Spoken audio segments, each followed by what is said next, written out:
Welcome to Microsoft Excel 2019, Lesson 1 by Megan Reese. In this lesson, we'll begin learning about the basics and parts of Excel, taking apart what an Excel spreadsheet looks like and what all the different things do on a spreadsheet.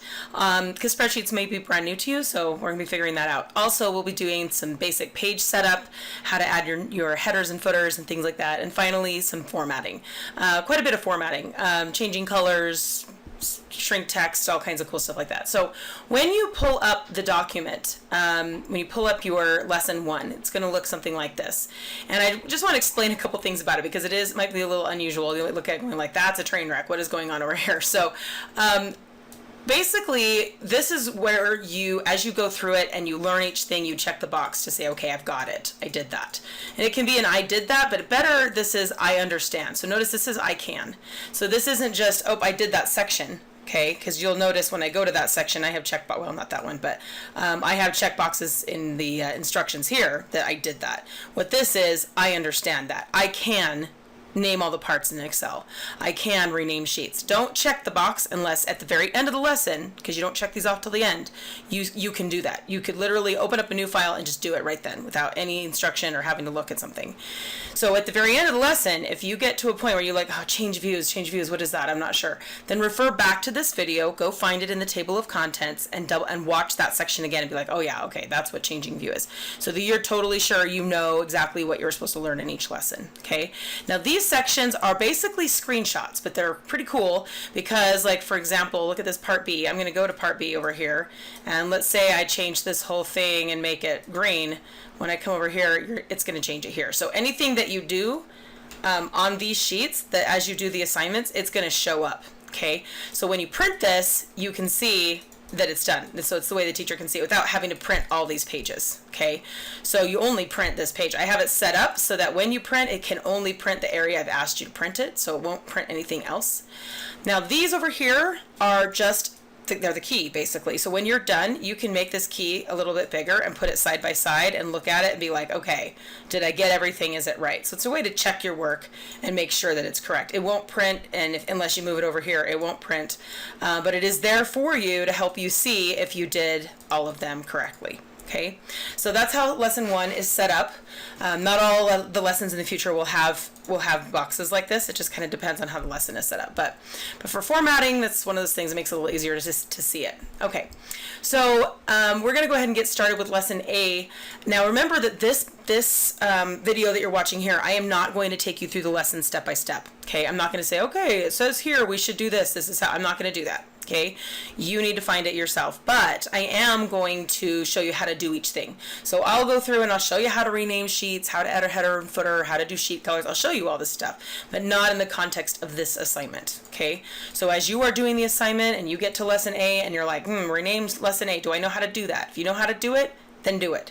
If you don't know how to do it, refer to this video. What you should not do is watch this video from start to finish and then go try to do the assignment. That is not a very good use of your time. Only listen to the parts that you need. Okay, you may have some prior knowledge or you already know it from the previous lesson. No reason to watch a video if you already know what's in it. However, I do see the opposite problem with some of my students where they don't want to watch the video at all and they will sit there the whole period and just stare at it and hope that they'll figure it out. That is also a big waste of your time. It only takes a minute to pull up the video, click on the section you want. I go to great pains to make sure you have a table of contents so you don't have to sit there and spend the whole period searching for what you're looking for. Literally, it takes seconds. So if you're like, oh, I don't know how to change the color, watch the video. Don't bug your teacher. Okay, your teacher could tell you, but then the next time you have to do it, you're not going to remember, and you're going to have to ask your teacher again. Okay? Try to get it on your own. If you find the answers yourself, you're going to remember it. If somebody just tells you, you'll do it, and you'll get your stupid points, and then you'll completely forget how to do it the next day, which defeats the entire purpose of doing this. Okay? So make sure that you are actually finding the answer, and that means you're going to have to refer to the videos. But each section is only a couple minutes, like not even that, seconds sometimes, that will show you how to do it. Okay? All right, let's go ahead and get started with part A. Okay, So we are going to start with lesson A, and the first part of this has this sheet here. You're going to go and label the parts. So I'm going to explain what all the parts are, but you, as you're watching it, you can pull this down and find the correct answer. Now, this is a pull-down menu, and in a much later lesson, we'll learn how to make those, okay? But if you're like, oh, the O is, I don't know, I'm not going to say the right answer, but oh, the O is a fill handle, right? If it's wrong, it's not going to give you the point, okay? Or sorry, that's A. If it is right, it will give you the point. I really would not waste your time like checking every one and trying to find the right answer. It's going to take you more time, and it's also going to teach you nothing, and then it's going to come back to bite you. So you might as well just buckle down and learn it. So let's go ahead and get started. I'm going to open up a blank page in Excel over here, and we're going to go through each of these and make sure you know what they are. So this is assuming you've never used Excel before or used any kind of spreadsheet. Maybe you've used Google Sheets, which is also a spreadsheet. It just doesn't have the same bells and whistles. It has its own bells and whistles, just not the same one. So if you're like me and you use Excel all the time, Google can drive you a little bit crazy, but it does have some things in it that Excel doesn't have. Don't tell me what they are because I don't know. All right, so along the top here, we've got columns going along the top that are lettered. We've got rows going down the side that are numbered. Okay, each individual box here is called a cell. So if you click on a cell, it will tell you what the name of that cell is over here in what's called the name box. In fact, if you hover over it, it will say name box. Okay, so this is J7, this is T, well, I opened it too, T17. Now that's a cell. You can also have what's called a range. Very important to know the difference between a range and a row. Okay, so a range is when you highlight starting here and going to here. That's a range. Okay, whatever that range could be. Okay, so this range would be called G6 through N18. I cannot tell you how many times you're going to see something like, you know, G6 through N18. If it says that, that means I'm going to start in G6 and end in N18. A lot of times in this lesson and all your future lessons, it's going to give you a cell reference like that. It's called a cell reference. I'm telling you where to go. It has a little colon. This is where I start. That's where I finish. Okay, so that's a range. You can also highlight an entire row. So if I click on the row, it's going to highlight it all the way across into Timbuktu. If I do a column, all the way across. So for example, if I do a range and I change the color, it just changes the color there. If I change the color of an entire row, I literally change the color of the entire row, okay? And it goes all the way across really, really far into La La Land. And notice it goes forever. Like if you scroll over, it's just going to keep numbering CX, CY, CZ, and then it'll start over with D, and it goes forever. And it goes a long way this way too. And what I get a lot of when kids pull up Excel is they'll sit there and go, oh man, I wonder how far it goes. And they'll just sit there and get all distracted and not do their work and miss my next instruction because they're sitting there seeing how far it goes. It drives me crazy, but I get it. So don't do that. Okay, the reason you don't want to do that is because really all Excel is a bunch of pieces of papers lying up next to each other. So if you press the space bar, anything, you activated all the sheets before that. Okay, so now when I go to print, it's going to say page 1 of 8,308. So if I were to click print right now, my printer would just print blank pages until either I stop it or it runs out of paper. So not going to make your teacher happy if you pull that. If you've put a header on the page, I don't know if you've done Word yet, but when you do a header, it puts your name on every page. So then we'll all know who did it. So don't do that, okay? Avoid the temptation. Now you're going to see there's a dotted line here. That dotted line didn't appear before. As soon as you've done print preview, it will let you see where the edges of your paper are. And then when you come back, you can see it. So if I zoom out, this is the zoom button right here. I can zoom out. Really, it's just a bunch of papers lying next to each other. And when you see that, it's really not as interesting as you thought, okay?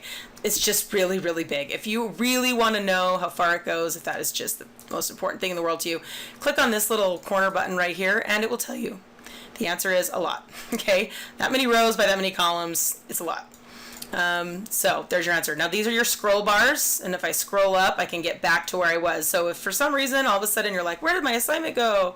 I don't know where it went. It could be that you need to use your scroll bars and get back over to where you started. Okay, up in this corner here, we also have what's called the function, insert function. We're going to learn functions in assignment 2, but these are like preset things that Excel can do, and we'll leave it at that at the moment. But that's kind of a shortcut to pull up a function. This right here is called the formula bar, and it's where you type stuff in. So if I click on something and I start typing, it also types it up here. So if I want to edit something, I can either double click and edit it here, or I can come up here and edit it.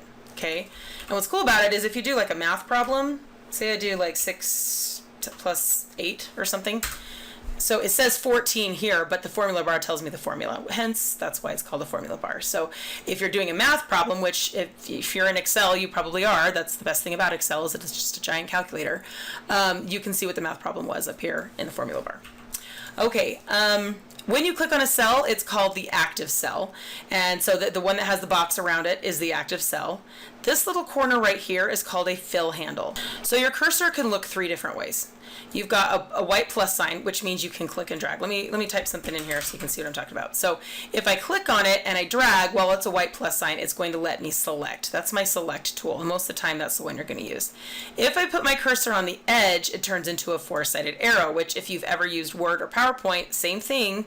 You see a 4-sided arrow, it means move. Okay? Same thing in PowerPoint or Word. If you have a picture and if you want to move it, you got to get that 4-sided arrow. Okay, so that's the move one. And so sometimes kids will be like, "Oh, I want to highlight this," and then they don't pay attention. They accidentally move it. Just Control Z to go back, fix what you did. The last one is called a fill handle or the autofill. And what you do is you put your cursor over the fill handle, it turns into a black plus sign, and it will copy it all the way down. Now this one won't let you go this way or this way. It only lets you go up, down, and sideways. You can't go diagonal with it. Okay, whereas like with this one I can, right?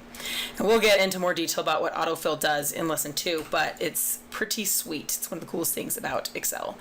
Along here we have ribbons, okay? And these are, it's the same in Word and Excel. You've got ribbons going along the top, and they each have all the different things you can do in Excel.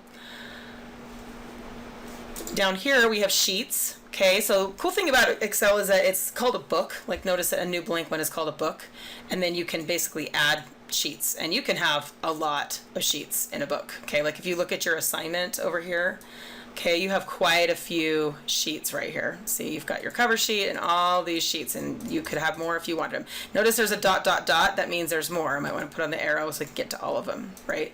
So you can have quite a few of those, and you can rename them. Just double click on them, type in them, you can rename them, which is kind of cool. You can change the color. So if you right click on it, you can go to tab color, change the color. So getting a little ahead of myself there, but that's some of the things you can do with that. Okay, a couple other things we haven't covered yet is grid lines. So these actual lines that separate the cells, those are called grid lines. And although you can see them here, if I go to print, they're not going to show up. Although there's probably not much to look at. You're not going to see it, okay? You have to actually add borders to make them visible. But you can make them invisible to you. If you go to View and turn off the grid lines, you can make them invisible, okay? Why would you do that? Well, looks kind of messy, right? But if I go to View and I turn off my grid lines, it looks a lot cleaner suddenly, right? Even though it looks exactly the same if I were to print it. So I haven't really done that in here, but some of your future lessons I have. So that's how the grid lines work. And then finally, you have what's called your header right here. So when you put your cursor between 2 columns and you drag, you can make the columns wider or narrower. Same thing with your rows. You can make them taller or thinner, okay? And why would you do that? Well, maybe you have something in there and it's a really big font, right? And it gets cut off, so you can move it so you can see it, or you can double click and it will resize it automatically. Okay, so then I want to show you a little bit about why you would want to widen it. I'm going to grab some names. I have a name generator I made, so whenever you do my assignments and you see the names are super weird, that's why, because it just randomly selects names from a giant list. So I've got all these names here. See how they're going over the edge? So it looks like there's something in column H, but there's nothing there. Okay, it's just because G is not wide enough to accommodate all those names, right? Now if I double click, it will automatically resize it to the right size. Okay, that should get you through all of the things you need to know. So make sure that in your assignment over here, you've come down here and you've put the correct answers into where each of these letters are. If you've done it right, you should have 18 out of 18. All right, so I'm now going to go through all the stuff that's in here and show you how to do each one of those things. The first one is changing the name of a sheet, which I actually already showed you. If you just double click, you can type something else in there. It has to be different. If there's already a sheet with that name, it's going to get mad at you. Okay, you have to give it its own individual name. And then you can change the color of that sheet. You can also change the order. If you click it and drag it, you can change the order of the sheet where it's found. Okay, and then you can change the color by right-clicking and doing tab color. You can get a new color. okay? Which that wasn't a very good one because you can't really see it, but so that's how you change your tab color. All right. Header and footer, really, really important, okay? I do not want to see a ton of these getting printed without a name, so I'm actually going to show you in the lessons so that I'm absolutely certain you're doing it right. Because notice, say this is all done, when I go to print, okay, it's not going to have your name anywhere. You have to add it, okay? And it's going to be really irritating to see a bunch of these on the printer without names. So what you want to do is go to Insert, and then go to Header and Footer. And then what it does is it changes your view. We're going to talk about changing views in just a second here. You're going to put your name, your period, which I can't spell apparently. And then right here, you're going to do your file name. Now, if you've already done the Word lessons, you learned how to do this in Word, and it was a pain in the butt, and you probably like forgot how to do it because it's such a nightmare. But it's a way easier in Word. In Excel, you just click on file name, and it's done. Okay. Now, I haven't saved this, so it just called it whatever I've saved it as. So you probably want to save it before you do that so that it has your initials or something. And that's when you do save, I highly recommend you save it with like MR, your initials like that, so that's original to you, so that then when it comes up in the Excel file, it's got your name on it. Now, let's look at the views really quick. Everything looks kind of weird now, okay? And you might be a little freaked out. In fact, notice it pushed me onto page 2, and you're like, oh, I don't want that page. If I scroll back over, it's okay. It's right there. It's on every page, okay? But in Excel, you have margins, of course, okay? When I print, there's going to be margins around the edges, okay? But Excel doesn't show you the margins because it's really a pain to highlight stuff and do anything when there's space around the edges. It makes it really hard to work with. So that's called normal view. Let me go out of this, okay? Normal view makes it so you cannot see the margins, but they're still there, okay? If I go to print, I didn't get rid of them, I just made them invisible, okay? They're still there. So you pretty much want to be in normal view all the time, okay? But if you need to know where your edges are, you want to make sure you're printing correctly or something, page layout will show you where it is, okay? All right, and then you can go back to normal view. And those are really the only two. There's page break view. I don't ever really use that, but the main ones I use are page layout and normal. All right. Okay, the next part is really important that you get this correct when you do your assignment. So you're going to go to page layout, and there's 3 things you're going to do. And a lot of times throughout all these lessons, you may be required to do this one a lot, because otherwise, when you go to print, it's going to print a bunch. It's going to print 2 pages that are all spread out and don't look very good. We do not want that, okay? So what we're going to do is change the orientation, the margins, and the size, the scale, okay? So this is going to be in page layout. By the way, if you ever get it stuck like that and you can't see everything, just double click and it will give it back to you. Sorry, my kids get stuck on that all the time. So we're going to go to orientation, and we're going to go to landscape, which makes it, as your elementary school teacher says, the hot dog way or the hamburger way, right? But that actually made it worse. See, now it's 4 pages, okay? But that's okay, we'll fix it. All right, so we made it landscape. Then we're going to go to margins, change them to narrow. So now the white edges are going to be much smaller, which really didn't help much. Okay, it's still 4 pages long. Okay, so the next thing we're going to do is a massive trick that you really want to know for Excel, and that is called scale to fit. So to do scale to fit, you could just type a number in here, but you usually don't really know what number you want. So you're going to click on this little arrow guy right here, and you're going to choose fit to, and just keep it at 1 page, and then click OK. And then no matter what you do, it's going to fit on 1 page like it did when I showed you at the beginning of this lesson. That's what's going to make it all fit on 1 page. So it just kind of shrinks it down to what it has to in order to make it fit, okay? Now this stuff isn't printing because I already changed the print settings. It wouldn't normally do that, but I actually went in and did a print area where I highlighted a certain area and said only print this. And we'll get into that a little bit later, but know that if I hadn't done that, if I turned that off, then this stuff would print too. So as long as you keep that out of the print area, you should be fine. Okay, so when you do print this, you want to make sure you've got your name is up there and it's all fitting on 1 page. Make sure you look at your print preview before you print. Do not waste time, especially in Excel. You can accidentally print 8,000 pages at any time. So whenever you print in Excel, always check, is page 1 of 1? Is it fitting? Does my name on it? Is it right?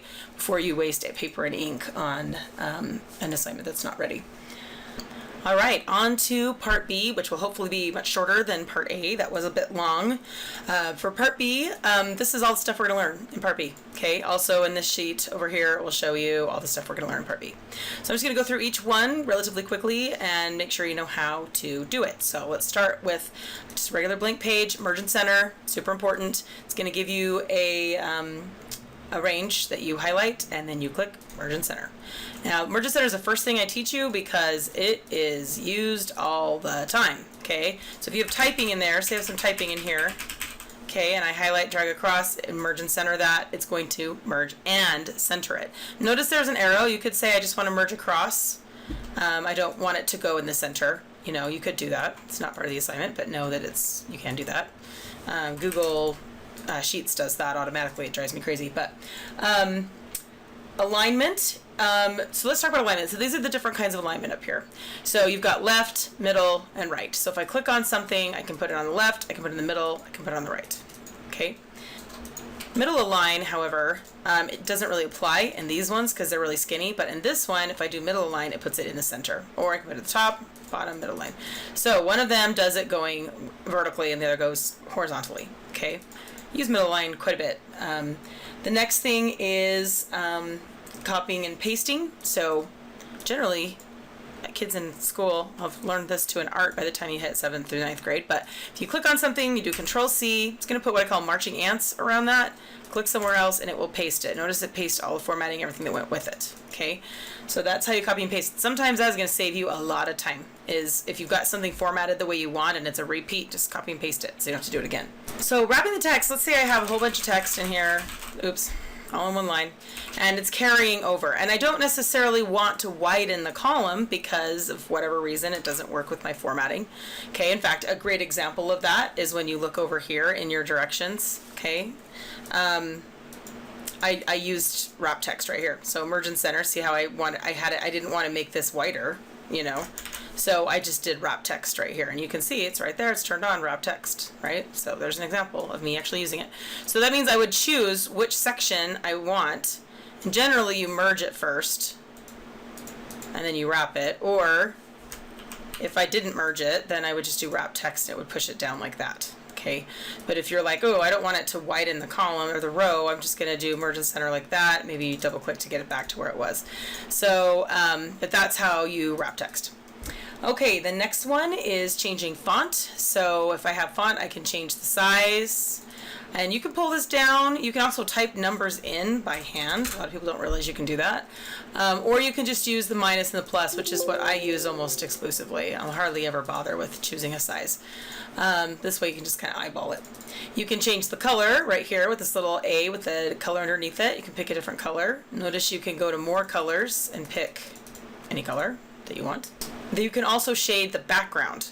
So I've got this color in here, and then there's a little paint bucket. I can pull this arrow down, and that lets me shade the background of the picture. So I can go to more colors, and I can go to pick any one of these, or I can go to custom and design pretty much any color ever thought of. Oh, that is just grating to look at, isn't it? That's not much better, but whatever. Okay, so that's shading. And then shrink to fit. Okay, so a lot of times in Excel, you're trying to get stuff to fit in a certain area, and it doesn't always work. So sometimes you wrap the text, you can change the font size. The other thing you can do is shrink to fit. So I'm going to go back to that list of names that we were looking at earlier. Okay, and I'm going to highlight those names and bring them back in. Okay, oh, I got to paste it correctly. Okay, so I have all these names, and they're not quite fitting, but for whatever reason, I don't want to widen it because I need it to be the right size for whatever reason. So what I'm going to do is I'm going to highlight all these names, and I'm going to go to the alignment tab up here. The alignment group is what this is called. These are groups. Okay, so this is the whole ribbon, but this is the alignment group, the number group, style group. I'm going to pull this little arrow down over here, and I'm going to choose shrink to fit and click OK, and it will literally shrink it to whatever size it has to be in order to stay within the lines. You can do that two ways, by the way. You can also right click and go to format cells, and it will take you to that too if you go to number and alignment. I don't suggest doing it that way on the test though. If you take the MOS test, I've heard that they ding you if you right click, and you get a better score if you go up here. I don't know if that's true. That's what I've heard. So make sure you can know how to do it both ways. Okay, and that's all of part B. I'll tell you, A was long, B was really short. Okay, let's move on to part C. The first thing is how to resize a column. There's two ways to resize a column, or a row for that matter. If you click on the column, you can grab it with your column or your header, okay, your header slider here, and you can drag it. But you might want to make it more exact. So you can right click and go to column width, and type in an actual number, okay? I use this all the time where maybe I want the whole thing to be the same size. So I might highlight across several and then do column width, maybe make it 2, and it makes them all really small, right? Or another cool thing you can do is if you highlight a bunch and then drag it, they'll all drag to that same size. So if you're not sure exactly what size you want, but you want to kind of eyeball it, you can do it that way with multiple columns at the same time, which is kind of cool. All right, next thing is how to insert a row and a column. So again, this is when you need to know the difference between a range. Okay, so I just pulled in some names and phone numbers and dates. All right, we want to insert a new row or a new column. And I want to make sure you understand how to insert rows and how to insert ranges, okay? So if I inserted a new column, I would click on this column, I right click and do insert, and it would put it right inside. Let me widen that so you can kind of see. So that added a new column right here. Okay, I can also delete a column. So I just did the same thing. I just right clicked and I deleted it. Can get rid of the whole column. Okay, let's go back a level there.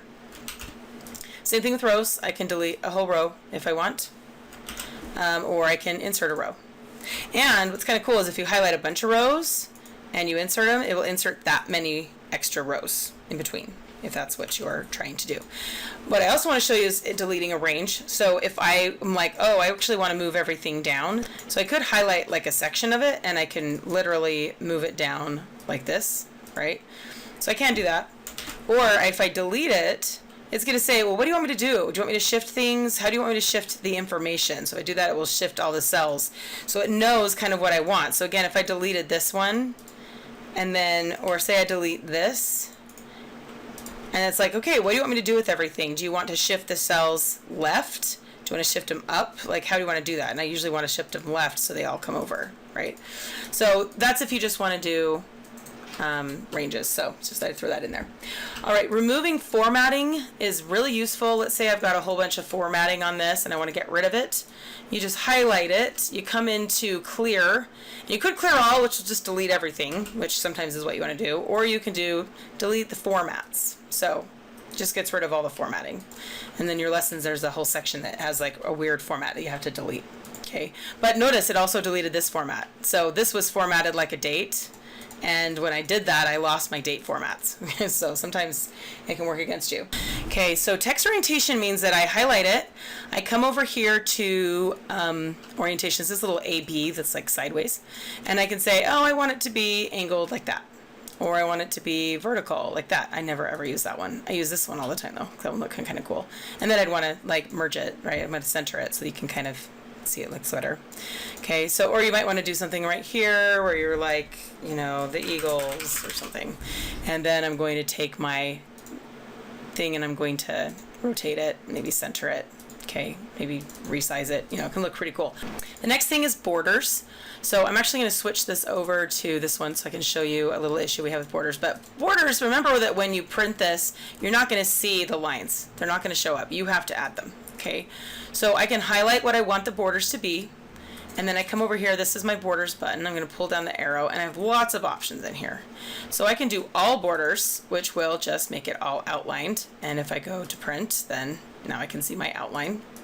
Let's go ahead and change these. Just a little reminder, I'm going to go ahead and change these into shrink to text so that we can kind of see them. Okay, but the problem is that if you add borders to these ones, it kind of goes over a little bit. And there's really not a lot you can do about that. If you don't like it, then don't use, use a straight up one or whatever. But it will kind of make things weird when you shade it or whatever, but I think it looks kind of cool. So that's borders, but you can also do borders like a thick border. What if you have a border and you don't want that border anymore? Well, then you just highlight what you don't want. Like maybe this section, for some reason, I don't want it to have a border. So I could just come in here and say, no borders. Gets rid of it. And then I just kind of have to repair whatever damage I did, right? And sometimes what can really help, especially on part of your lesson where you do this, is to go into view and remove your grid lines, because then you can really see a lot better what you're doing. So if you need to, you can remove them. You can always put them back. It's just a viewing thing. It doesn't really affect the actual assignment in any way. So yeah, there's your borders. You can also, another border I use a lot is the double bottom border, or bottom double border, because that's like an equal sign. So sometimes we use that a lot when we're doing math. So you'll just notice there's a lot of different options in here. You can even do change colors and stuff. You can play with that if you want, but we're not going to put that in today.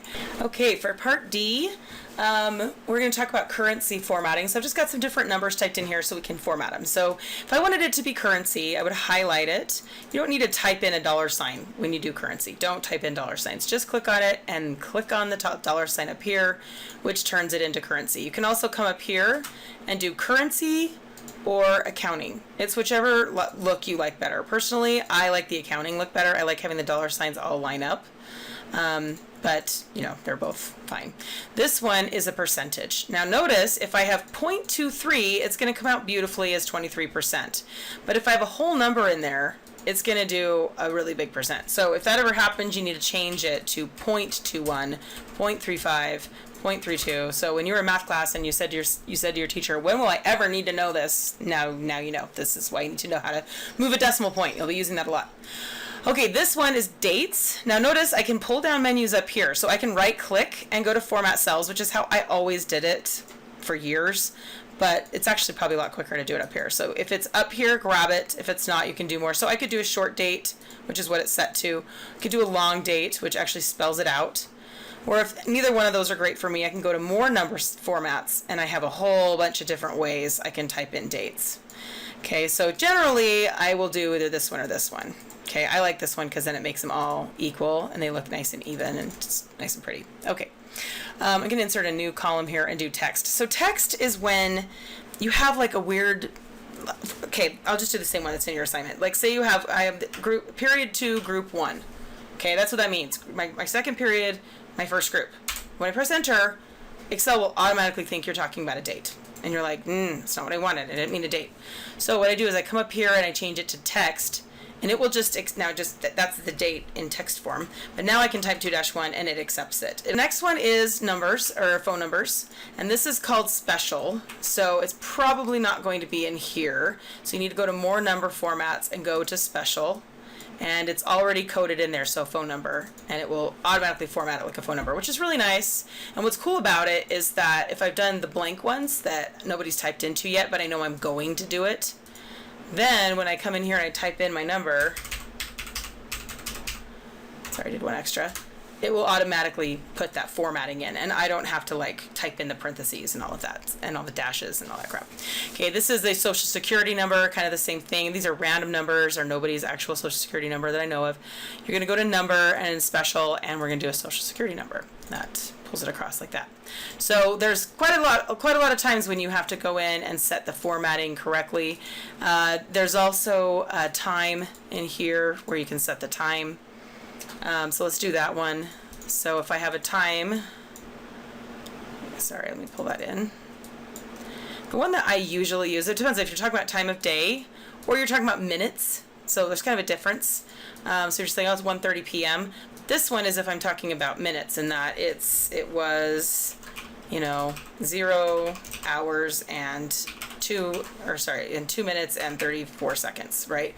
So that would be like an actual time, not the time of day, versus like 1:30, p.m. or something. Okay. The next one is a gradient fill. So this is one that, I don't know why kids always forget how to do this. They're always asking me how to do this after they've learned it. So pay attention, don't be that kid. So say I'm putting, cost in here, and I want to make it a little bigger, make it pretty. I want to make it have a gradient fill. So instead of just coloring it one color, okay, I'm going to right click and go to format cells. And then I'm going to go to fill and go to fill effect. And that's where I get to pick 2 colors. You can't do more than 2 colors. Excel's not super fancy that way. And then I click OK and OK, and now it's working out for me. And I've got my little shaded box here. Now what if I've got, percent and date and group and phone, and I want them all to look the same?